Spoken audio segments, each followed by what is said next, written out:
Okay, we're going to get started. So please, people in the room here, we ask you to please take your seats, or, well, better if you please take your seats rather than leave the room. But we settle down. All right, we'd like to get underway. Good day and welcome to everybody, both here in the room and online. We are launching this afternoon the theme report for the Asia Pacific Forum on Sustainable Development. This annual report is produced by ESCAP, the Asian Development Bank, and the UN Development Program. And the report informs on the implementation of the 2030 Agenda for Sustainable Development and supports our regional dialogue here at the APFSD. This year's report is called Building Forward Together Towards an Inclusive and Resilient Asia and the Pacific, and it considers the effects of the COVID-19 pandemic on prospects for achieving the Sustainable Development Goals and how countries have been responding to this complex and still evolving crisis. A wealth of good practice has emerged to promote inclusive, empowering, and environmentally sustainable recovery, but of course we must raise our ambition on these efforts without delay. Now, we are honored to have with us today the principals of the three author organizations and a diverse panel of leaders from civil society, business, and government for our discussion afterwards. So without further delay, I'd like to introduce our speakers. To share with us the findings of the report, we'll start with the heads of the author organizations, Ms. Armida Alice Jabana of ESCAP, the Executive Secretary of ESCAP, Mr. Chen Shixin, Vice President of the Asian Development Bank, and Ms. Kani Wignaraja of the United Nations Development Program. Madam Executive Secretary, I turn the floor over to you. Thank you. Thank you very much. Good morning, good afternoon, greetings from Bangkok. Welcome viewers and participants. I'm very pleased to present the SDG Partnership Report 2022, which we are launching today and which takes a closer look at the implication of the pandemic for attaining the SDGs and countries' responses to pandemic-induced shocks and rising social and economic impacts. This is our sixth thematic SDG partnership report since 2017. The COVID-19 had a significant and wide-ranging impact on countries' economies. Pre-COVID-19 growth was expected to be significantly higher for 2020 than actual outcomes. Countries heavily reliant on tourism and also hospitality sector, such as Maldives and Fiji, saw their economies contracted by a fifth in 2020. Asia Pacific, nevertheless, remained the world's fastest growing region last year in 2021, which is also a reflection of recovery that has started to emerge in the region, although at different speed. But the pandemic has reversed years of progress toward eliminating poverty in the region. Nearly 90 million people are likely to have been pushed into extreme poverty, and multidimensional poverty within countries has increased. The crisis has widened and deepened existing inequalities within and between countries. Looking ahead at economic projections, differences between countries may as well increase. The report itself is framed by three interconnected areas for policy action: inclusion, women's empowerment, environmental sustainability. These cross-cutting themes reflect the SDGs that are under review at the high-level political forum in July of this year and provided an analytical framework for the report. The COVID-19 pandemic has exposed and magnified deep-rooted vulnerabilities and inequalities in the region. These pose a major challenge to recovery, and we see signs of the so-called K-shaped recovery, meaning or marked by widening social and economic divergence within and between countries. The report highlights 6 key factors that are the driving of these differences. The first one is uneven vaccination coverage, which is creating new economic divides. Second, most countries in the region are yet to establish comprehensive universal social protection system. Third is the digital technology, which has been playing key role in shaping the COVID-19 response and sustaining economic and social life. The fourth factor is economic fundamentals have played a key role in determining the impact of pandemic and countries' ability to recover. The fifth factor is that the pandemic has highlighted the link between ecosystem and human health. And the last factor is fiscal position also plays very important role in which it determines the ability of government to mitigate the economic and social impact of the pandemic as well as the recovery and beyond. As countries shift from emergency response to longer-term recovery, they face two overriding challenges, which are to ensure that the recovery is inclusive, just, and leaves no one behind, while at the same time also to chart a transformative path towards building sustainable and resilient, not just the economy, but also the society. We highlight the four policy priorities, namely the need for universal social protection system, and also to protect learners, to advance gender equality, as well as to build inclusive green economies. And finally, the report highlights three cross-cutting areas of collaboration to accelerate the implementation of these thematic areas, which are raising the ambition of efforts to align policies with SDGs, reinvigorating financing for SDGs, as well as redefining regional cooperation to put planet and people at the center. Now I'm very pleased to hand over to my colleagues, Shisen Chen from ADB, as well as Kani Wignaraja from UNDP, who will reflect further on this opportunity. Thank you very much.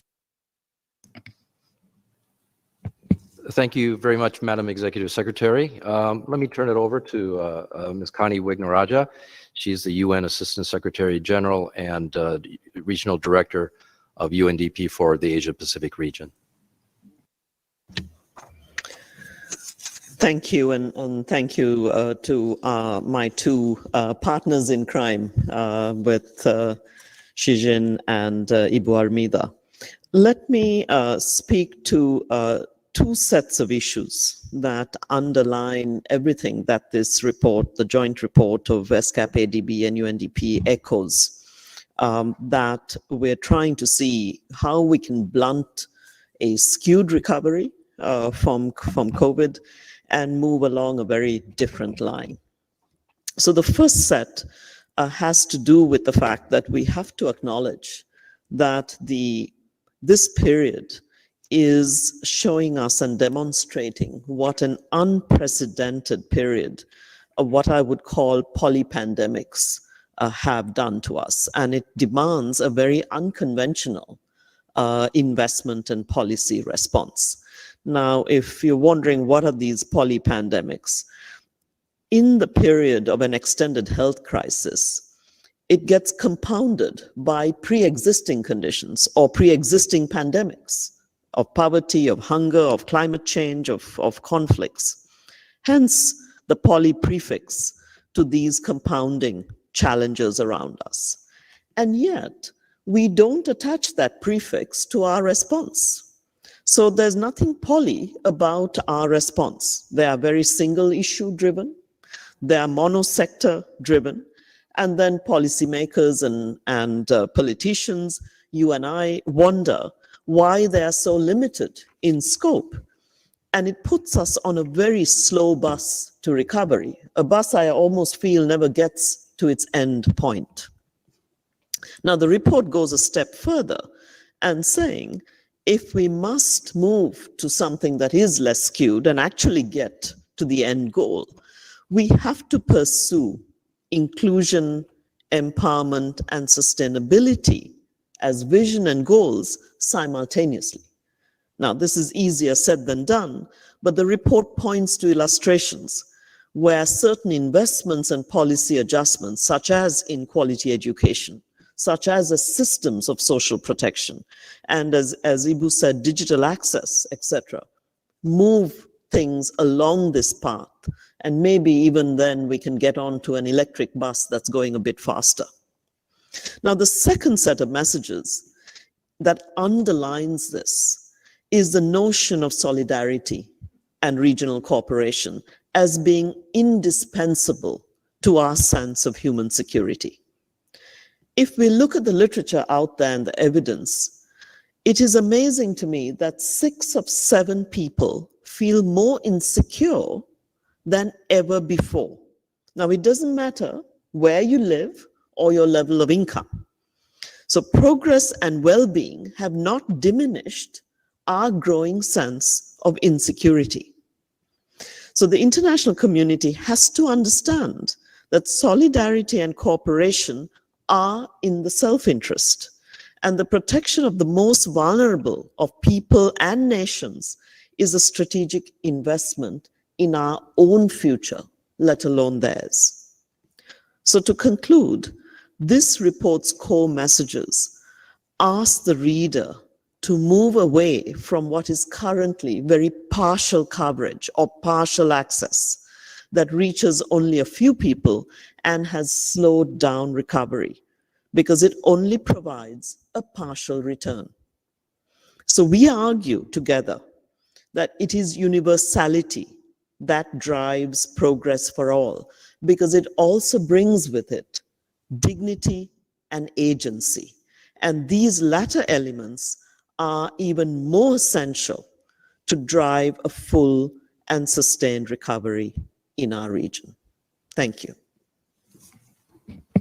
Thank you very much, Connie. Let me now give the floor to Mr. Chen Shixin. He's the Vice President for South Asia and Central West Asia operations of the Asian Development Bank.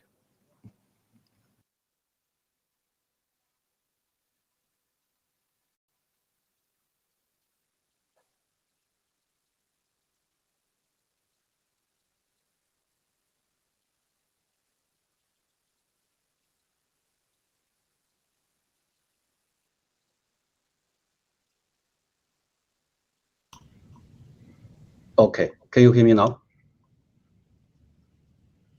Hello? Yes, sir, we could hear you fine. Okay, great. Okay, thank you. Okay, thank you, Ibu Amida, for your excellent presentation. So I'm very pleased to join on behalf of ADB this launch of the 2022 SDG Partnership Report. So we greatly value our collaboration with ESCAP and UNDP on this vital agenda, and also thanks to the long-lasting cooperation with Kenny as well.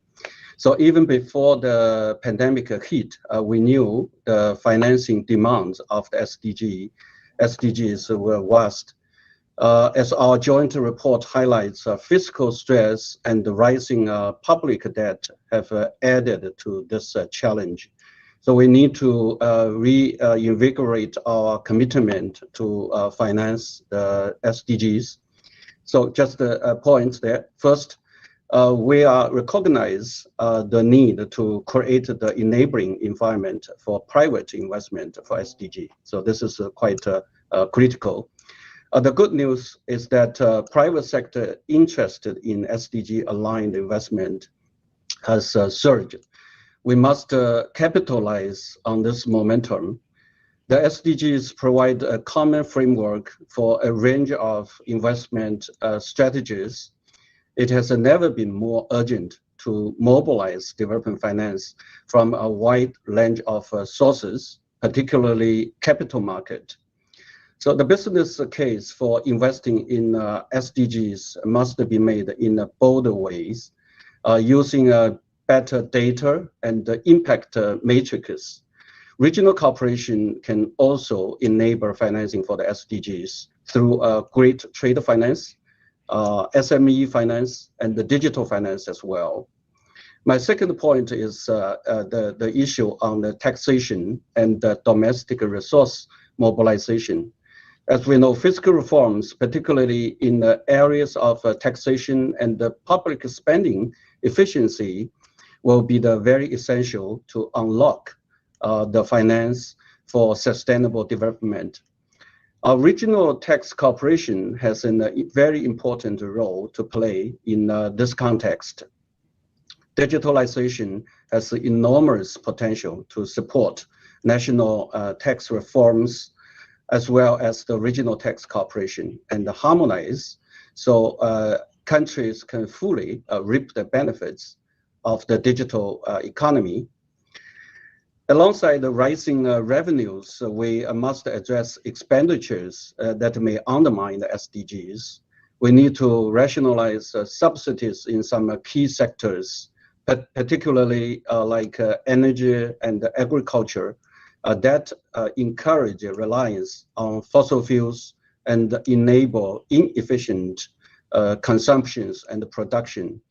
We will need to continue to innovate to support a just transition to low carbon, climate resilient, and nature positive development trajectories. In this context, in 2021, ADB joined with other multilateral development banks to adopt joint high-level principles on how they will support such a just transition. We also issued a joint statement on nature, people, and the planet, in which we are committed to further mainstream nature into our work and promote nature positive investments, reverse the drivers of the nature loss, and promote the protection, restoration, and the sustainable use of nature and its services to people. Women's empowerment and inclusive digitalization are also creating huge new opportunities in renewed progress towards the SDGs. Our joint report features a wealth of ways in which diverse stakeholders in our region are trying to rise to these challenges. I look forward to hearing more from our panel on the many opportunities our region has to build back better for SDGs. With that, let me pause here. Thank you very much. Thank you very much, Mr. Chen. And thank you to the three principals again for introducing the report. We now move on to our panel discussion. And our first speaker here is Ms. Shinta Danu Wardoyo. She's the CEO and founder of bubu.com. Let me pose a question to you, Ms. Shinta. As we heard earlier, the report highlights the impact that the pandemic has had, especially on women and girls. You have extensive experience to advance technology for development and empower women in the digital economy. Could you share your views on how an inclusive digital economy can enable efforts to build back better? Thank you so much. Good afternoon, Your Excellencies, distinguished delegates. I'm honored to be here today. Thank you for the question. As we all know, the pandemic has taken many toll for many micro small businesses owners. And we know that most of these micro small businesses owners are owned by women mostly. And so women has become the backbone of the economy of Indonesia and the region as well. And in Indonesia, women entrepreneurs have a huge contribution to economic growth, and around more than 50%, the micro small businesses owners are owned by women here in the country. And furthermore, I think digital development increases on a global scale, and of course, the role of girls and women in establishing digital inclusivity through the micro small businesses can bring such huge potential. And for instance, I'm in Bali right now, and I was attending International Women's event, and I spoke to many of their small businesses owners, who mostly are women. Well, all of them are women, the one I spoke to. And, you know, the challenges is 80% of the Bali economy comes from tourists. So once the pandemic hits, just, you know, almost ends their business. And all the challenges that I asked is mostly can be solved using digital marketing, using technology such as application and all that. But unfortunately, all these women have lack either interest or even lack in understanding how to use the technology. So I think despite all this thing, I mean, there are a lot of ways to actually empower women using technology to help them grow back their businesses.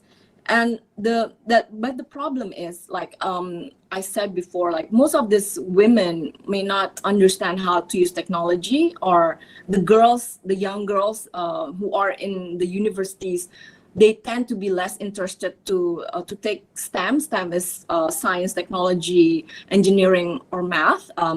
So how do we make them more interested in taking part of the digital economy itself, using the technology and the apps and digital marketing and all that? So the underlying factor of the gap is limited access to the basic ICT education for the girls and the women.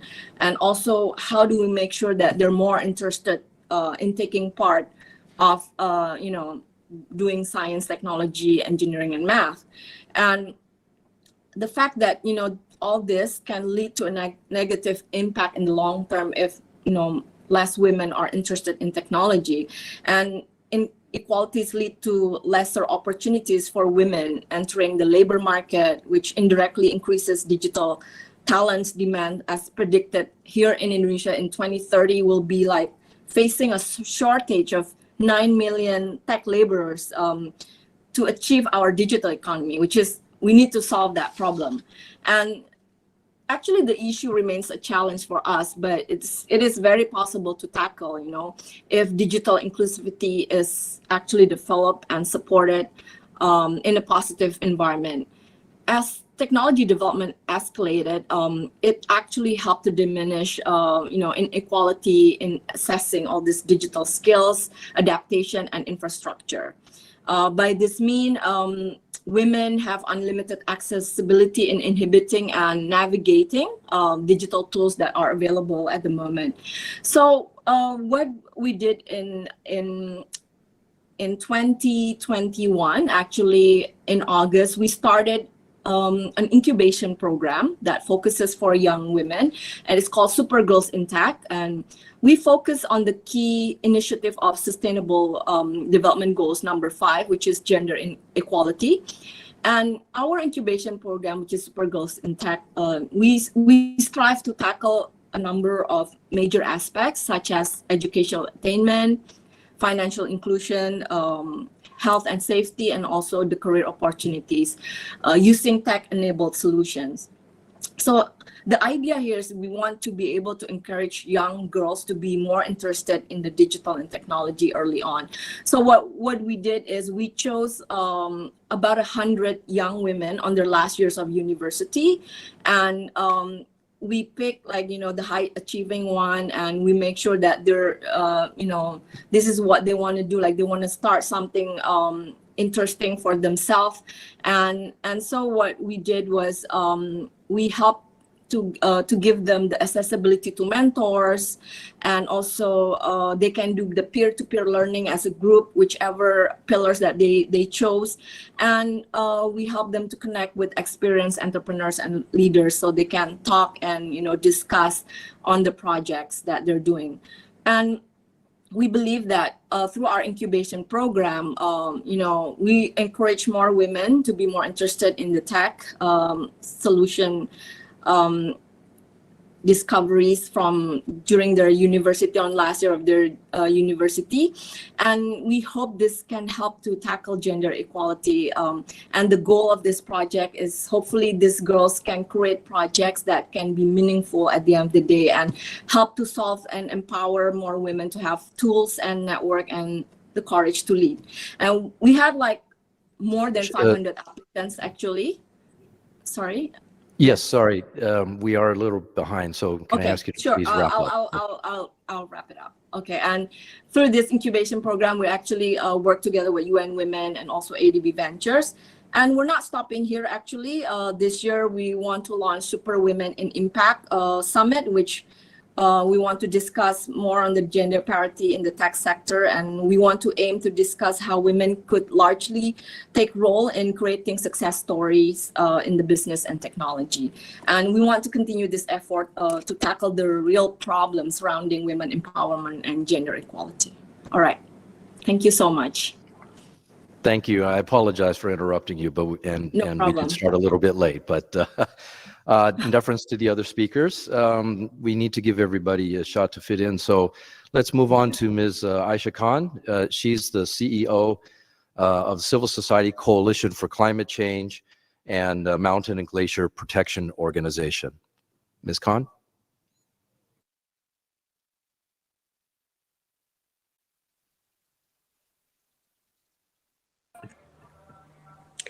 Yes, can you hear me? Loud and clear, thank you. Thank you so much. It's a great honor and a pleasure to be part of this panel. When we talk about the SDGs, I think we all understand that they're contextualized in the socio-economic and political realities of the given country.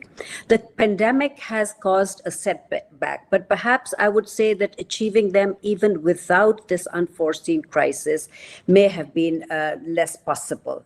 Broadly speaking, the SDGs are meant to serve as a stabilizing factor to make societies more even and equally served.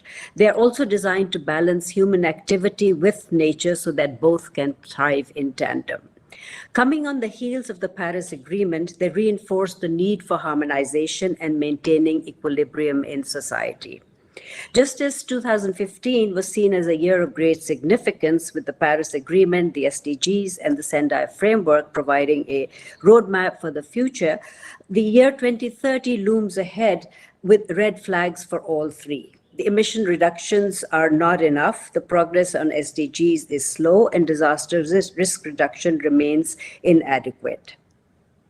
The gap between intent and implementation needs to be bridged, and this requires some fundamental changes in society, its approaches towards development. By now, there's enough evidence to support the need for strengthening climate action. Unfortunately, the lofty declarations made at climate conferences and tall commitments made in national policies are not being taken forward with the same sense of urgency that is needed to keep pace with the threats of climate change.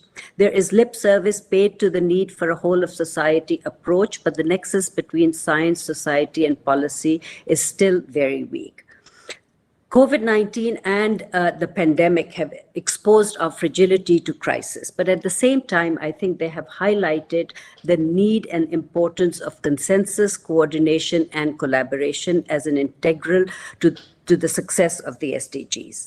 Every SDG is linked to people and nature, which essentially means embedding inclusion, ensuring ownership, and being transparent and accountable in decision-making. I'll point out three things here that I wish to highlight: climate governance, human capital, and gender empowerment. Climate governance is, of course, very important, but the quality of the governance depends on the quality of the human capital that is available in the country. And if that human capital is good with multidisciplinary skills, it is more likely to think, plan, and execute decisions effectively. Gender empowerment is key to the success of the SDGs. Empowering women will feed into all the SDGs and accelerate progress. Women are important actors in climate action on land and water. They play a pivotal role in social well-being, in environmental protection, and building partnerships. And above all, they have a natural instinct for protection and preservation that works well for both people and the planet. The recognition of their role on paper and policies is not enough. Time has come to cross cultural barriers created by patriarchal societies and allow women equal access to opportunity and resources so that they can make their own life choices. Evidence shows that whenever women are given the opportunity, they have proved their mettle.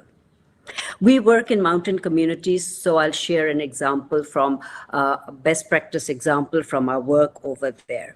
In the beginning, when we wanted communities to allow women to be part of a decision-making body, they were very reluctant. But when we refused to work with them unless they allowed 40% mandatory inclusion of women in decision-making, eventually they agreed because the climate change impacts were affecting their lives and they realized that this was the way forward.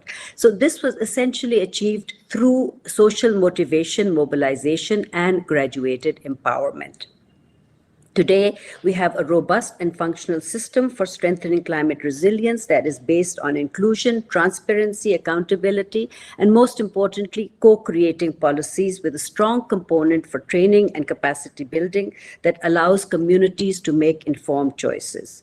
This participatory approach has created local ownership for local action and put in place a workable system for building resilience to respond to crisis and fragility. If these approaches and initiatives can work at the grassroots level, it means there is appetite for change. All you need is to put democratic structures in place and guide the process till communities begin to see the benefits of participatory and inclusive approaches, and then they willingly embrace change. As we get closer to 2030 and look at the world around us, the Sustainable Development Goals appear more distant and harder to achieve. The pandemic, the brewing political crises, and other unforeseen disruptions in supply chains are likely to hinder SDG progress. We urgently need to reset our focus on accelerating progress on the SDGs and stabilizing the climatic regime. These twin pillars represent peace, security, and prosperity for all. In the end, I would just like to say that sustainable development is a goal that can only be achieved if it is built on the pillars of social, ecological, and democratic equity. You need harmony in society and balance in nature to maintain equilibrium. The principles of equity and equality are an integral part of a rights-based approach, and no development agenda without it can be sustainable. In order to do that, all agencies must strengthen institutional capacities, invest in human capital, and empower women so that development choices are sustainable and reflect the hopes and aspirations of all members of society. Thank you. Thank you very much, Ms. Khan. Thank you. Our last speaker today is Ms. Maud Savary-Mornay. She is the Southeast Asia Advisor for the Global Compact Investor Network, and we've invited her to speak a little bit about financing of the SDGs and particular impact investing. Ms. Savary-Mornay, you have the floor.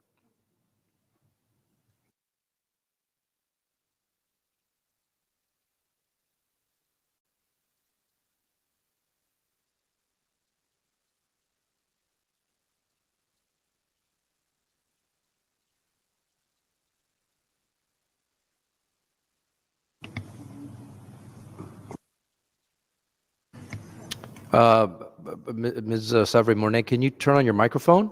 Yes. There you go. Yes. Can you hear me and see me? Yes. Wonderful. Perfect. So thank you so much for inviting me for the launch of the SDG Progress Report. I'd like actually to start introducing myself and my own journey to answer your question and illustrate this introductory question on how impact investment can actually contribute to the Sustainable Development Goal. And to do that, I'd like to, going back in 2008, when I started my own journey in impact investment with a large asset manager, so focusing on emerging Asia, focusing on financial inclusion and climate finance. So it was really before the term impact investment was coined. And at the time, it was done with the assumption that billions of people in emerging countries would join the global economy. So they were not anymore poor and inaccessible in rural and remote communities, but actually emerging consumers and emerging producers. And that was really the core of this business thesis. We could invest in companies that would serve affordable and reliable products and services in emerging countries while generating a return. So how does it relate to the Sustainable Development Goal? Well, if you picture you back in emerging Asia in 2008, you would probably have no or less access to a bank account.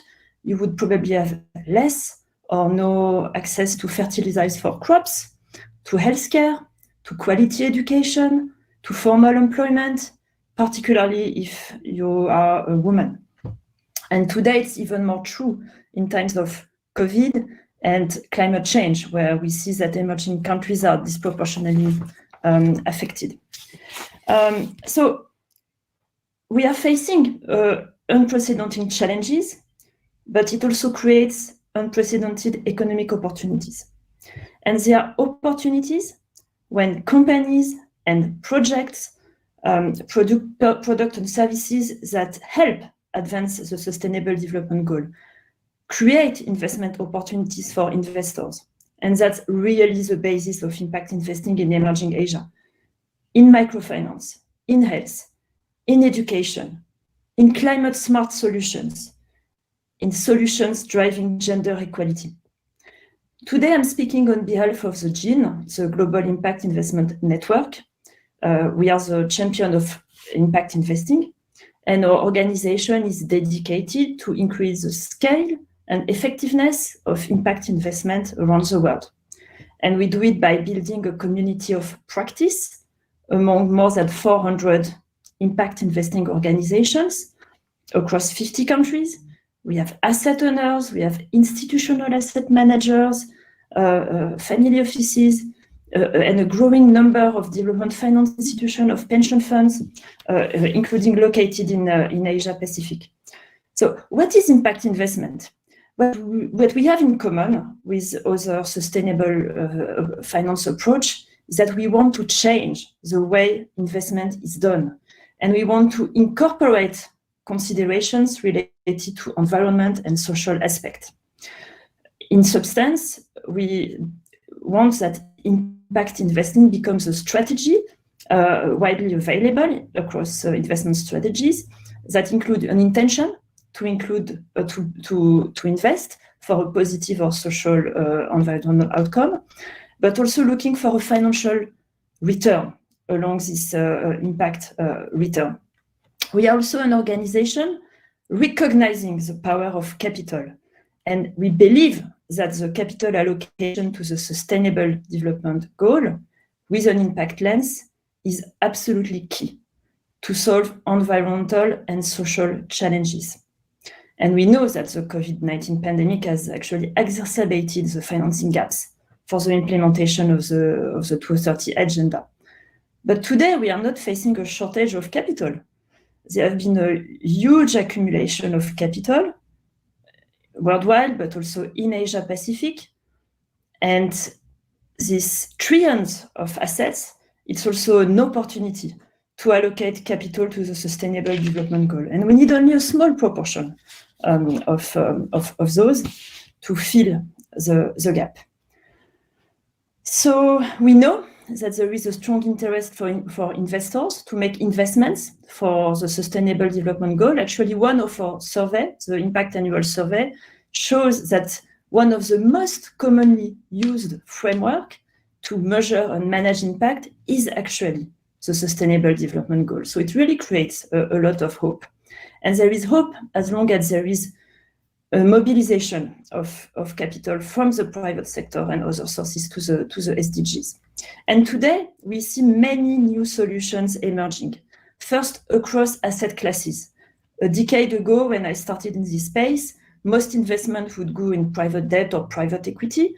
Today, we see a number of asset classes emerging, listed equities, bonds, which all have the potential to increase the scale and effectiveness of impact investment towards the SDGs. But we see also new solutions across sectors. Financial inclusion, which is a very important sector. And we see today, for example, many fintechs trying to reach out to the missing segments of the population. Food and agriculture, which is also a very important sector where impact investors allocate capital. Climate finance, and across many solutions, right? Distributed energy, but also nature-based solutions to restore biodiversity, water and sanitation, healthcare, and certainly with technology, which has emerged as a critical conduit for basic services across sectors. So think of EdTech, health tech, climate tech solutions. And we see as well the emergence of cross-sectoral topics. We talked earlier on the importance of SDG 5 for gender equality. Actually, gender-lens investing has become a very important topic for impact investors, and they invest in companies owned or led by women, but also in companies providing products and services benefiting women in emerging countries. And maybe one word on new tools that are available. The GIN, the Global Impact Investment Network, actually is working hard to provide tools and data for investors. And today we have methodology to compare impact investors. We have also impact performance benchmarks.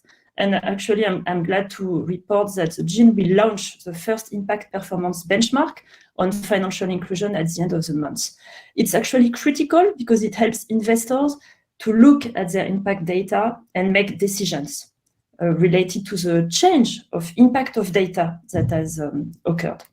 And maybe last but not least, because there are several development finance institutions across the table, there is a strong emergence of blended finance solutions that will allow public investment to catalyze private investment. And it's a very encouraging trend to support allocation of impact investment in the region.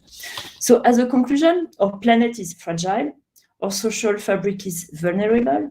The pandemic has laid bare the deep inequalities in society, but our hope is that this unprecedented economic and climate crisis will actually be followed by an acceleration of capital in Asia, from Asia, with an impact lens to solve social and economic challenges.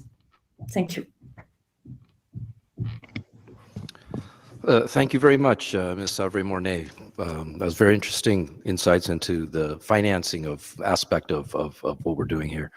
Unfortunately, we have run out of time. We did start a little late. Now, my apologies to the three speakers and everybody online, but we do need to wrap up our event now.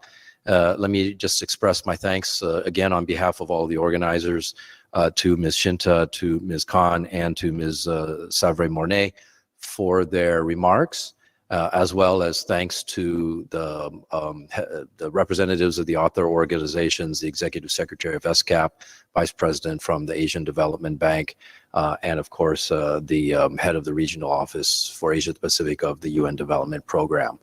For those of you who are interested in looking at the report, we do invite you to visit our website for the partnership. It is at www.sdgasiapacific.net. And there you can find this year's report and do, as I said, invite you to take a deeper look at what the findings are. And I hope you do find it interesting and worth your while. So with that, let me just conclude our event this afternoon, and thank you all for joining us here in person and online. And again, thank you for your interest in this report. Have a good day. Thank you.